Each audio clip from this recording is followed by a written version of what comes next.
Good morning everyone.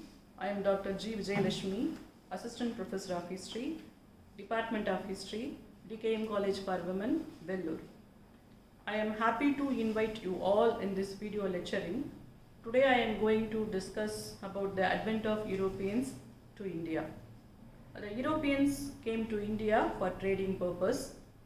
Indian history has been divided into three parts: ancient, medieval and modern Indian history. Modern Indian history starts with the coming of Europeans. The transformations in India we can see in the field of social, political, economic, cultural, even science and technology due to the advent of Europeans. Europeans first came to India especially for trading purpose. Then they start to rule us. Among the Europeans, Portuguese were the first. Next come Danes, Dutch, English and French. Now let us see how they came to India one by one and what happened, what were the causes for their coming to India.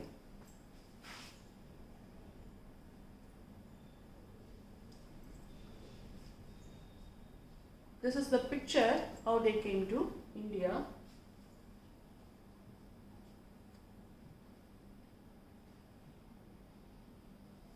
Introduction, first see introduction.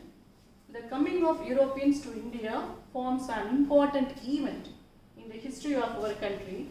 Our country was well known in Europe for its immense wealth through the accounts of Marco Polo. He was a Venetian merchant.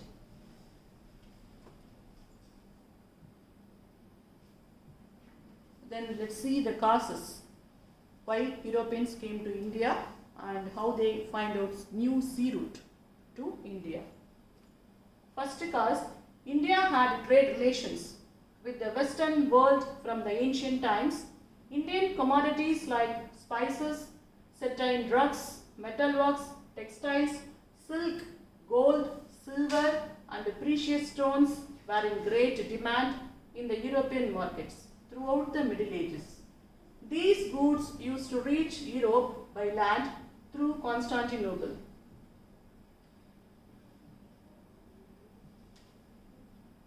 Difficulties arose on account of the capture of Constantinople by the Turks in 1453 AD.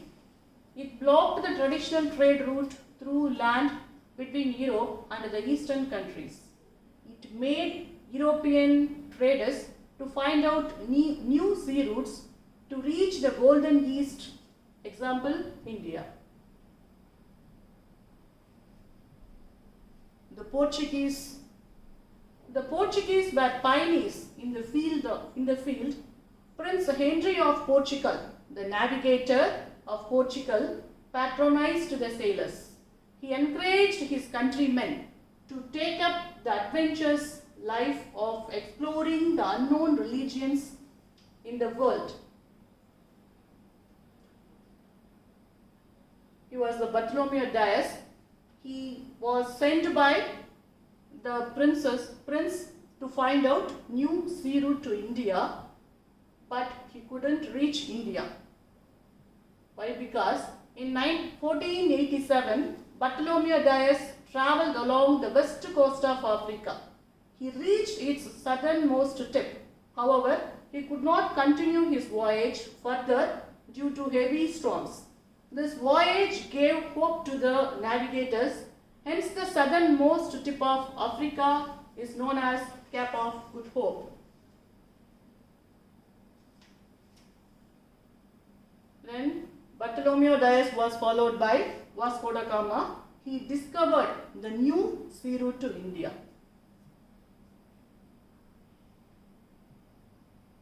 Vasco da Gama, a Portuguese explorer, sailed through the route of Bartholomew Dias. He reached the Cape of Good Hope and then Mozambique. From there, he continued his journey for a month. He reached Calicut on 20 May 1498 AD. He was cordially received by King Zamarin, the local ruler. Vasco da Gama got certain privileges also. He returned to Portugal on his second visit. Vasco da Gama founded a factory at Kannanur in 1501.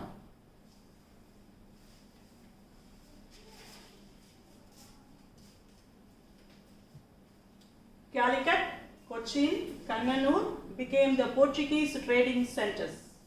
The Portuguese made alliance with the Raja of Cochin against Zomaran and influenced a crushing defeat on him. Now you can see the sea route of both Bartolomeu Dias and Vasco da Gama. This is the country of Portugal. The first one is the sea route of Bartolomeu Dias. Bartolomeu Dias reached here. This tip of Africa is called Cape of Good Hope. Why? Because the voyagers and sailors thought if we crossed the tip of this Africa, we can easily reach India. This tip gave them good hope. So they gave the name of this tip of Africa as the Cape of Good Hope. This the second route, you can see clearly, I think so. Second route is followed by Vasco da Gama. The first route was followed by Bartolomeu Dias. Vasco da Gama followed the second route of Bartolomeu Dias secondly, and he successfully crossed the Cape of Good Hope, which could not crossed by Bartolomeu Dias, and he sailed the sea, and he reached successfully Calicut, India. If you see the picture, you can clearly come to an idea how Portuguese reached India. Okay.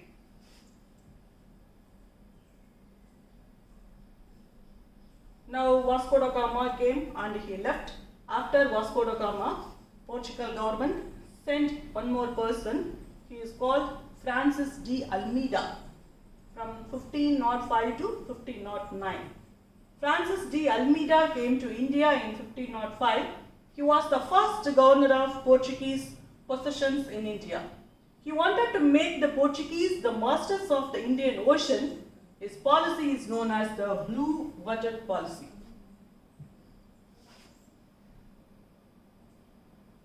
After him, Alfonso de Alectiu came to India. He was also belonged to Portugal country. He was the real founder of Portuguese power in India. He captured Goa from the ruler of Bijapur in 1510. He was made their headquarters. He made strengthen his relationship with Vijayanagar Empire. In 1511, he captured Malacca. He was a good administrator.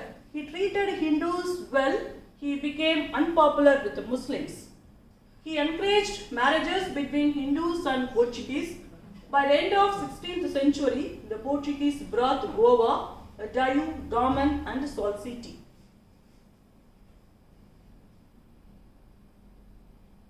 However, their power was short-lived. They were displayed with the coming of the other European merchants. Causes for the decline of the Portuguese power in India. Portugal was a small country. It could not control a big domain like India. There appeared corruptions in the administration. The religious policy followed by the Portuguese created enmity of Muslims. The fall of Vijayanagar in 1565 AD was a great blow to the Portuguese. The Dutch and the English became strong rivals of the Portuguese power in India. So the Portuguese had to left India.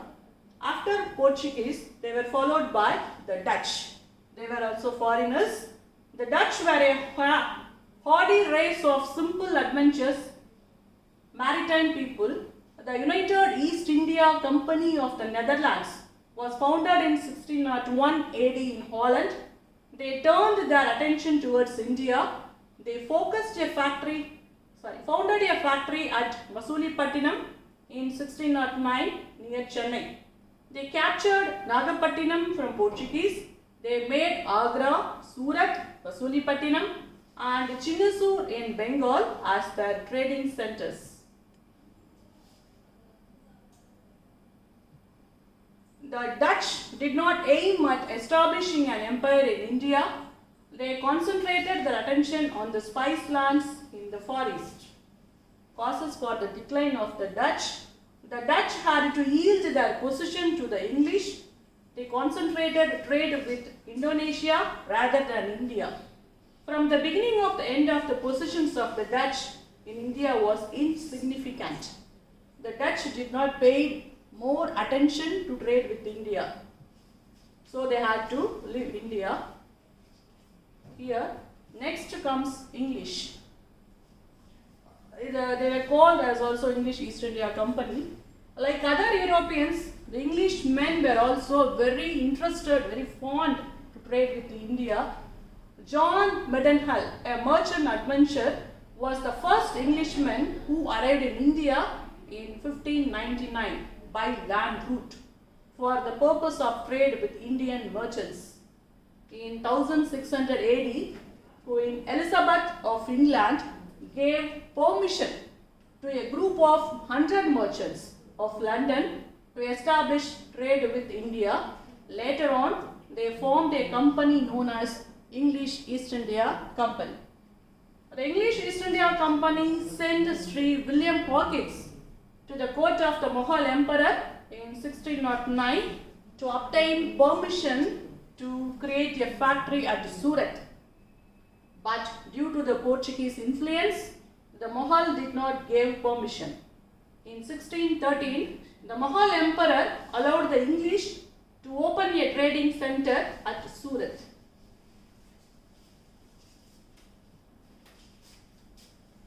In 1615, Sri Thomas Roe, another British merchant, came to Jahangir's court and succeeded in getting permission to set up a trading centers at Agra, Surat, Ahmedabad and Broach. Francis Day, an English merchant, brought the site of Madras from a local Noir. He built a fortified factory called Fort St. George. In 1641 AD, a factory was set up at Hooghly near Kolkata. Charles II leased out Mumbai to the East India Company. King Charles got married as a dowry after his marriage with the Portuguese princess. In 1690, the British got permission from Aurangzeb to build a factory at Kolkata. Job Charnock established a factory at Suntanti in 1690, and then 1696 a fort was built at the place. It was called Fort William in 1700 AD. This Fort William became the center of British rule in Kolkata. Situating this Suntanti, the present Kolkata city began to grow. The English East India Company expanded its influence and laid down the strong roots in India till 1857. After the revolt of 1857, Queen Victoria took over the administration of India. Following English, the French began to land in India. The French were the most serious rivals of the English in India. The French East India Company was established in 1664 by Goblet, the economic advisor of French King Louis XIV. In 1667, the first French factory was established at Surat. In 1669, another French factory was established at Masulipatinam. The French officers contacted Sher Khan Lodi, the chief of Tanjavur, and obtained his permission to build a settlement at Pondicherry, which in due course of time became the seat of French territories in India. The French had gained settlement in Chandranagur, Balasore and Qasim Bazar. On the Malabar coast, the French got Mahe in 1725, Koraikal on the Coromandel coast became the French settlement in 1739. Dumas was the French governor in India from 1735 to 1741. His successor, Dupleix, was an able statesman. He wanted to found a French empire in India. However, the French could retain only Pondicherry. Mahe, Chandranagpur, Karaikal and Yeoman. The French power in India was revived under Lanier and Dumas. They were governors between 1720 and 1742. They occupied Mahe in the Malabar, Yeoman in Coromandel and Karaikal in Tamil Nadu in 1739. The arrival of Dupleix as French governor in India in 1742 saw the beginning of Anglo-French conflict. Like in history, we used to say as the Carnatic Wars, resulting in their final defeat in India. In the Carnatic Wars, 3 Carnatic Wars happened in history. In the 3 Carnatic Wars, French were defeated by English. After the Carnatic Wars, the French finally left India. After the 3 Carnatic Wars, the East India Company established their power in India till 1857. Great Mutiny. After that Great Mutiny, English East India Company rule came to an end. After that, Great Britain, Parliament of England started to rule India directly. In that period also, our national freedom movement started in India, and finally in 1947 we got independent. Till 1947 we were under foreign rule, we were colonized. Okay. This is the Indian map, and here the places where all the East India companies and other Europeans established their trading centers and trading centers and places in India. Where all the places point out P belong to Portuguese, B belong to Dutch, D belongs to Danes and B belong to British, F for French. I think you can see clearly here. This is Visakhapatnam belong to British. This is also belong to, this place also belong to Pipli, I think so, belong to British. And Yeoman belong to French place. Masulipatinam belong to British place.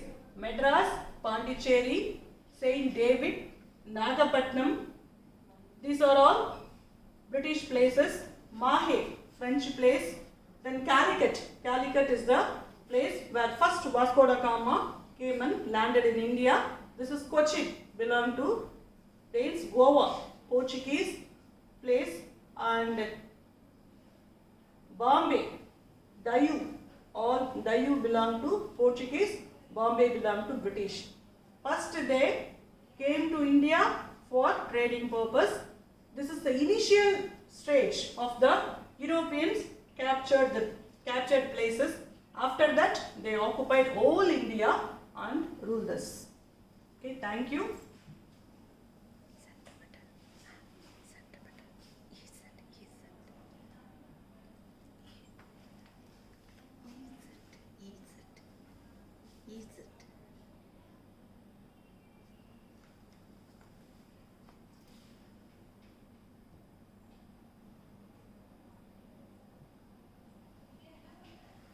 Thank you. I hope you can understand the PPT lecture and you can make use of it for your studies.